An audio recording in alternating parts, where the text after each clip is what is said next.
Assalamualaikum warahmatullahi wabarakatuh. Innal hamdalillah nahmaduhu wa nasta'inuhu wa nastaghfiruh wa na'udzubillah min sururi anfusina wa sayyiati a'malina. May yahdihillah fala mudhillalah wa may yudlil fala hadiyalah. Asyhadu an la ilaha illallah wahdahu la syarikalah wa asyhadu anna Muhammadan abduhu wa rasuluh la nabiyya ba'dah, amma ba'd. Para pemerhati roja kaum muslimin dan muslimat rahimani wa rahimakumullah. Pertama, kita bersyukur pada Allah Subhanahu wa taala di hari ini, siang ini, tepatnya 10 Muharram, kita dapat bertemu kembali dalam program kajian Islam ilmiah bersama buku Talbis Iblis tulisan Ibnul Jauzi. Kita masih melanjutkan pembahasannya. Sebelumnya salawat dan salam tidak lupa kita limpahkan untuk Nabi kita Muhammad sallallahu alaihi wasallam, keluarga beliau, sahabat beliau, dan umat beliau sampai hari kemudian. Para pemerhati roja, kaum muslimin dan muslimat yang dimuliakan Allah, pada siang ini kita sampai pada bab yang ke-10, yaitu talbis iblis terhadap kaum sufi dari kalangan orang-orang zuhud. Ibnul Jauzi menjelaskan bahwa pada masa Rasulullah Sallallahu Alaihi Wasallam, penisbatan hanya diarahkan kepada dua perkara saja, yaitu iman dan Islam. Sehingga seseorang disebut muslim atau mukmin. Kemudian muncullah istilah zahid dan abid, yaitu orang zuhud, ahli ibadah. Kemudian pada tahap selanjutnya muncul sejumlah kaum yang terbiasa dengan pola hidup zuhud dan rajin beribadah. Mereka menjauhkan diri dari dunia dan fokus pada ibadah semata. Kemudian orang-orang ini menjadikan pola hidup itu sebagai satu jalan atau metode tersendiri. Mereka mengetahui bahwa orang pertama yang fokus mengabdikan diri untuk Allah di Baitullahil Haram yaitu Sufah. Ya. Nama asli orang itu adalah Ghaus bin Mur. Maka mereka menisbatkan diri kepada laki-laki ini karena kemiripan mereka dengannya, yaitu sama-sama fokus beribadah kepada Allah Subhanahu wa taala. Maka sejak itulah mereka disebut Sufiyah atau golongan Sufi. Abu Muhammad Abdul Ghani bin Sa'id Al-Hafiz rahimahullah menjelaskan, aku bertanya kepada Walid ibn Al-Qasim, Sufi ataupun penganut tasawuf dinisbatkan kepada apa? Maka Walid pun menjawab, pada masa jahiliyah ada kaum yang mengikuti seseorang yang bernama Sufah. Mereka fokus beribadah kepada Allah, berdiam diri di Ka'bah, khusus beribadah. Siapa saja yang menyerupai mereka, maka dia disebut golongan Sufiyah. Ya, ini salah satu kita katakan sejarah munculnya sebutan ataupun penisbatan ya sufi ataupun penggunaan istilah sufi. Ibnul Jauzi melanjutkan, ada kalangan lain yang berpendapat bahwa tasawuf atau sufi itu dinisbatkan kepada ahlus suffah, yaitu sahabat-sahabat yang tinggal di beranda masjid. Mereka berpendapat demikian lantaran ahlus suffah memiliki sifat yang sama dengan apa yang mereka jalani, yaitu fokus beribadah, yang juga dimiliki oleh golongan sufi ini, beribadah kepada Allah, ya, dan konsisten hidup dalam kondisi fakir. Ya, ahlu suffah adalah orang-orang fakir umat Islam yang datang kepada Rasulullah. Ya, sebutan ahlu suffah ini yaitu diberikan kepada orang-orang fakir dari kalangan kaum muslimin yang datang kepada Rasulullah sallallahu alaihi wasallam tanpa memiliki sanak keluarga dan tidak punya harta. Mereka tidak punya rumah, ya. Maka mereka dibuatkan tempat untuk berteduh di beranda masjid, serambi masjid. Sebab kecenderungan itulah mereka disebut ahlus suffah. Yaitu orang-orang yang menetap di areal masjid Nabi, ya, Masjid Nabawi, ataupun di beranda Masjid Nabawi. Al-Hasan mengutarakan, ya, menjelaskan, dibuatkan tempat berteduh bagi kaum du'afa atau fakir ini, kaum fuqara ini, hingga kaum muslimin memberikan sebagian rezekinya untuk mereka, yaitu beberapa sahabat-sahabat yang punya kemampuan datang memberikan sedekah, ya, kurma biasanya atau gandum kepada mereka. Ibnu Jauzi mengatakan, melanjutkan, mereka tinggal di masjid karena terpaksa. Mereka hidup dari sedekah karena terpaksa. Buktinya, sesudah Allah memberikan kelapangan kepada kaum muslimin, mereka keluar dari kondisi semacam ini dan tidak lagi tinggal atau menetap di beranda masjid. Artinya, ahlus suffah ini tidak sepanjang masa ataupun selamanya tinggal di situ. Ya, mereka menetap di suffah karena kondisi saat itu, yaitu mereka fakir, mungkin karena mereka masuk Islam diusir oleh keluarganya, atau mereka tidak punya sanak keluarga dan datang ke Madinah untuk memeluk Islam. Ya, mereka meninggalkan kampung halaman. Ya, mereka tidak punya harta. Ya, sebagian orang-orang Islam, orang-orang yang memeluk Islam dahulu, ya, bahkan juga sekarang, ya, mereka diintimidasi oleh kaumnya, oleh keluarganya. Mereka berhijrah ke Madinah tanpa membawa apa-apa, ya, tanpa punya harta, tidak punya karib kerabat yang membantu mereka. Maka orang-orang ini dibuatkan tempat di beranda masjid, ya. Jadi mereka tinggal hidup seperti itu karena darurat, terpaksa. Mereka menerima sedekah dari kaum muslimin, ya. Tapi mereka tidak selamanya hidup dalam kondisi seperti itu. Ya. Terbukti, ya, ketika Allah membuka kemakmuran kepada penduduk Madinah dan mereka termasuk salah satu yang mendapatkan kemakmuran itu, mereka pergi dan meninggalkan tempat mereka itu, sehingga tidak ada lagi ahlus suffah. Ya, mereka keluar dari kondisi semacam ini. Mereka tidak lagi tinggal dan menetap di beranda masjid. Jadi itu untuk sementara waktu saja, bukan untuk selamanya. Bukan sebagai pola hidup yang mereka tekuni ataupun mereka ikuti sampai mati, enggak. Ya, hidup ngemper di masjid begitu, ya, tidak. Itu karena kondisi terpaksa ketika keadaan sulit atau mereka baru saja hijrah. Nah, ketika ekonomi mereka sudah naik, ya, keadaan mereka sudah membaik, mereka tinggalkan itu. Jadi ini bukan satu pola hidup yang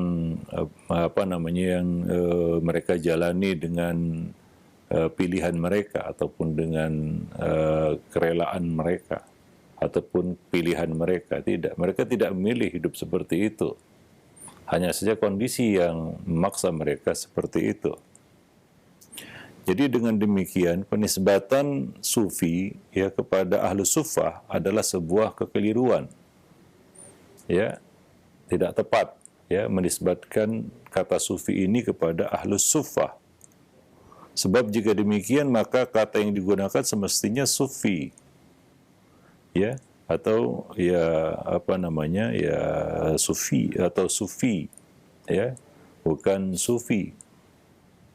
Nah, jadi dari situ kita dapat ketahui kekeliruan, ya, sebagian orang yang menisbatkan sufi ini kepada ahlus suffah, ya. Dari sisi bahasa, ya itu juga keliru, ya. Sufi diambil dari akar kata sufah, itu juga keliru, ya. Nah, dari kondisi juga berbeda, ya.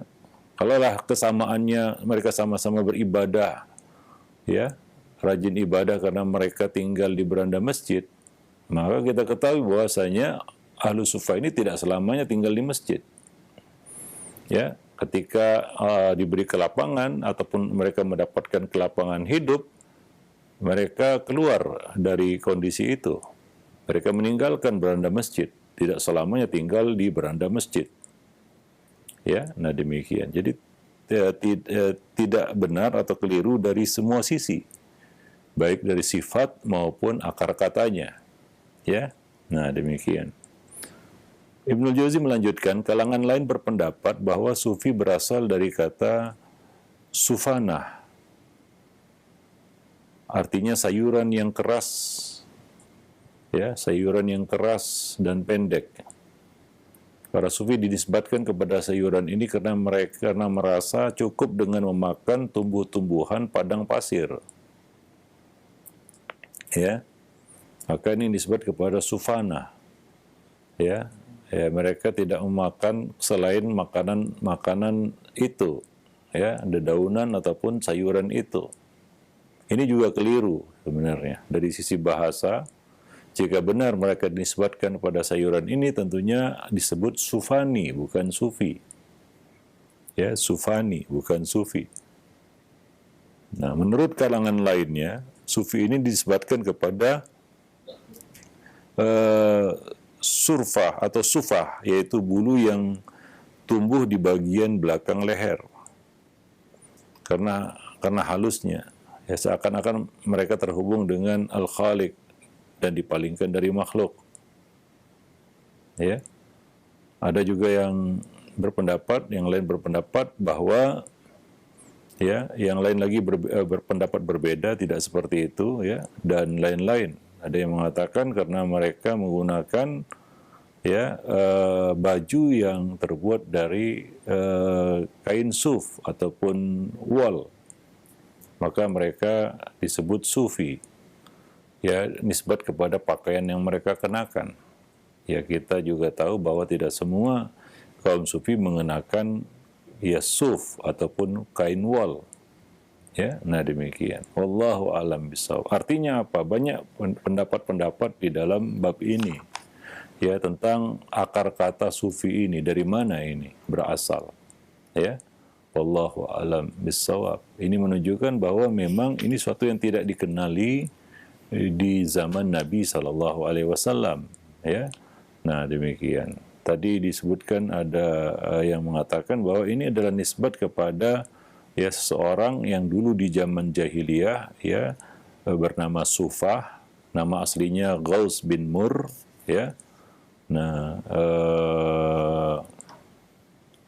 dan kepada itulah, ya, mereka dinisbatkan.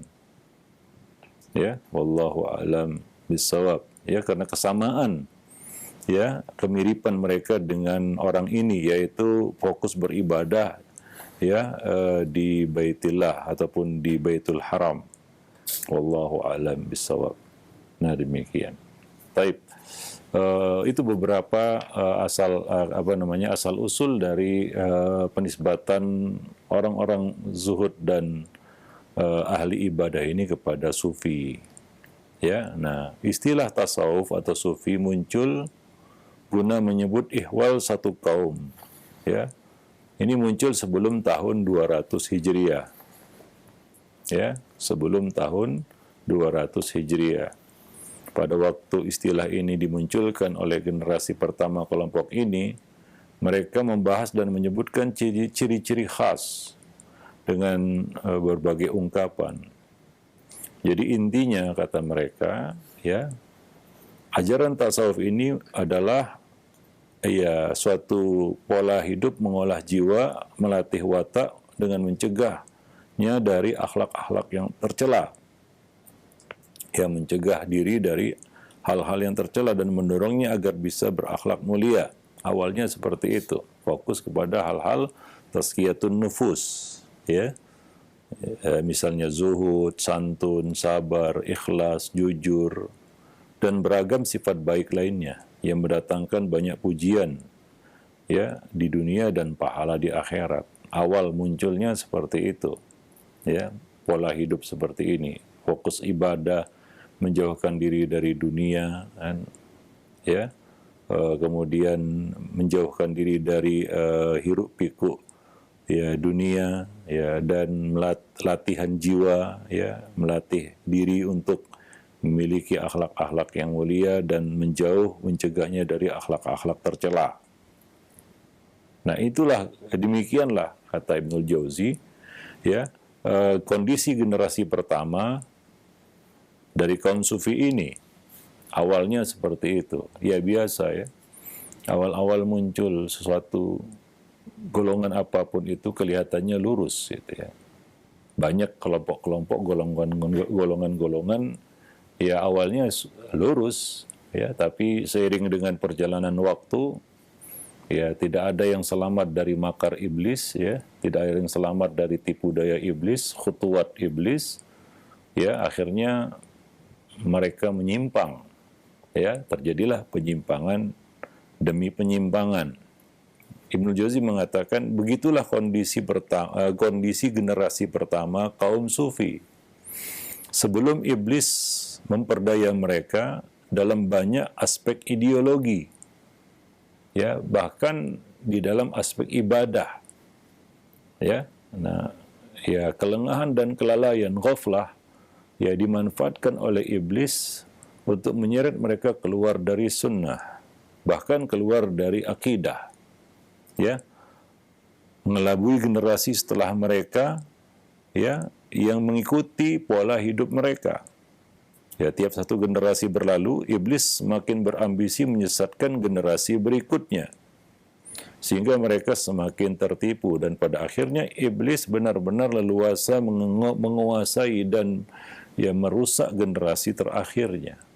Ya, kita tahu bagaimana akhirnya, ya, ajaran atau pola hidup sufi ini, ya, jauh dari sunnah dan bahkan sudah dirasuki dengan akidah-akidah, keyakinan-keyakinan yang rusak, menyimpang.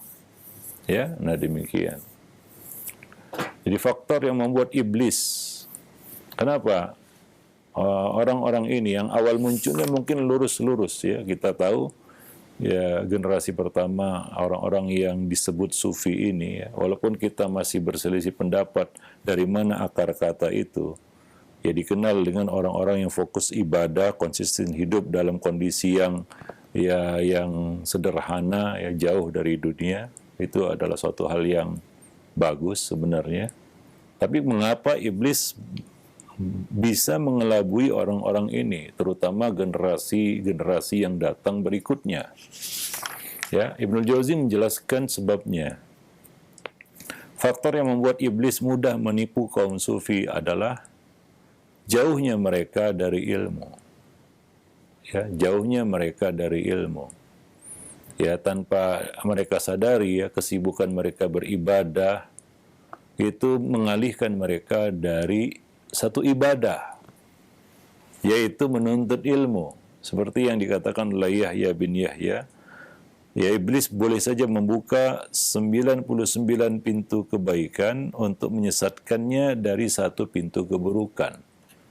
Banyak pintu-pintu kebaikan yang dibuka oleh iblis untuk, ataupun dibiarkan oleh iblis untuk golongan ini.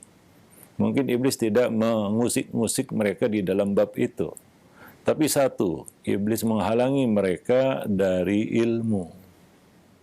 Ya silakan beribadah dan amal-amal kebaikan lainnya, tazkiyatun nufus apapun itu bentuknya, asalkan jangan satu perkara, yaitu menuntut ilmu.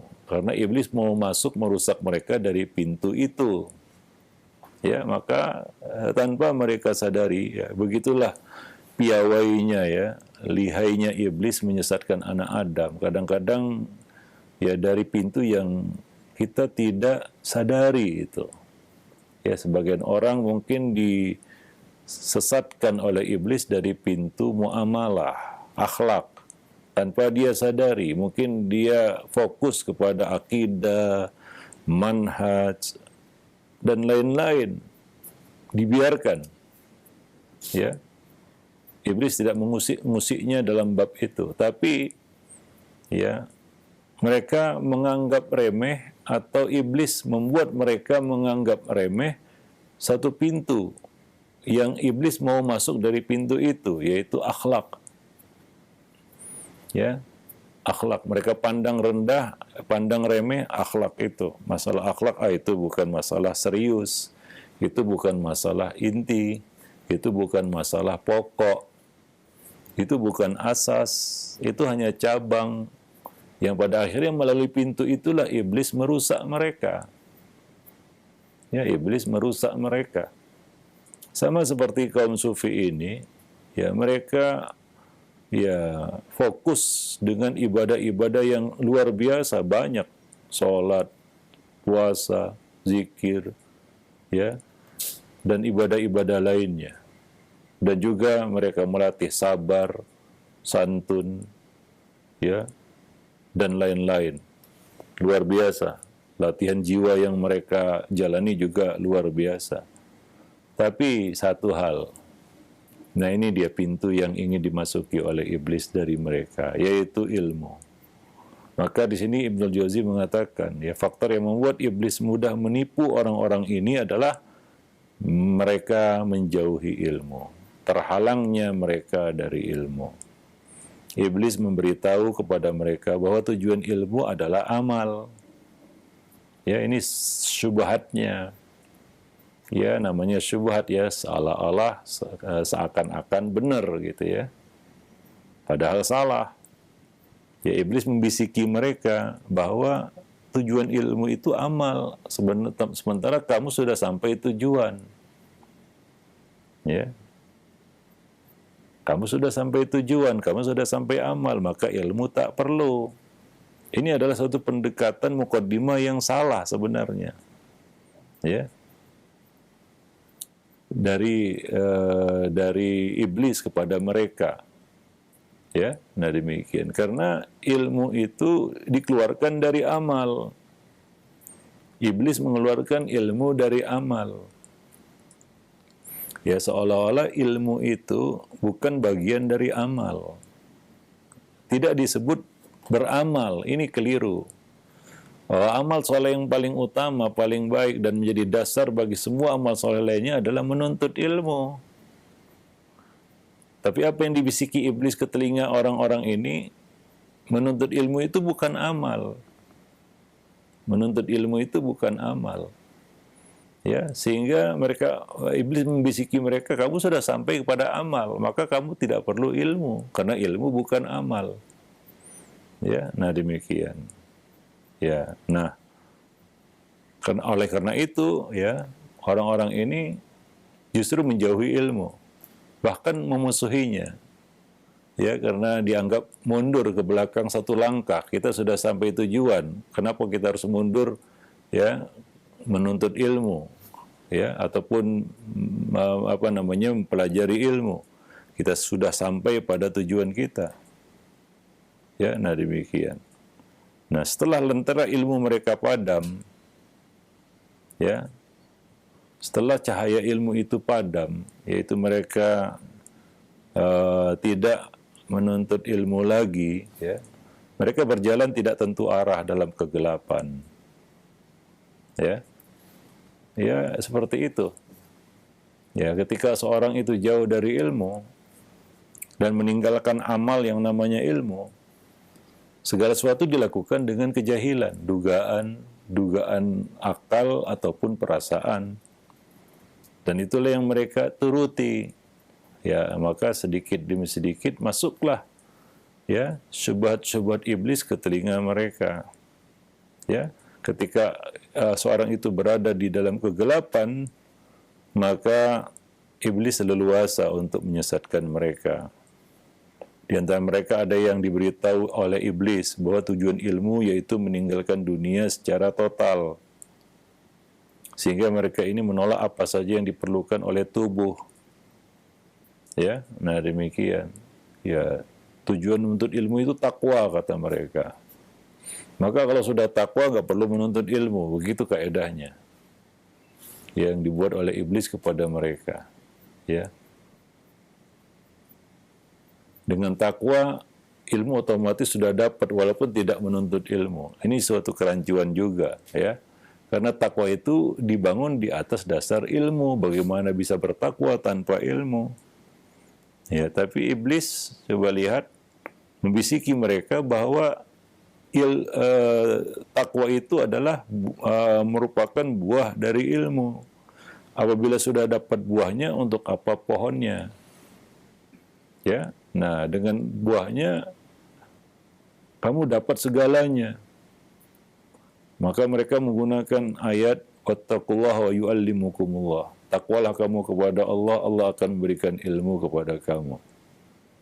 Ya, jadi ketika sudah sampai puncaknya, kita nggak perlu lagi turun ke lembah. Demikianlah analogi mereka, ya.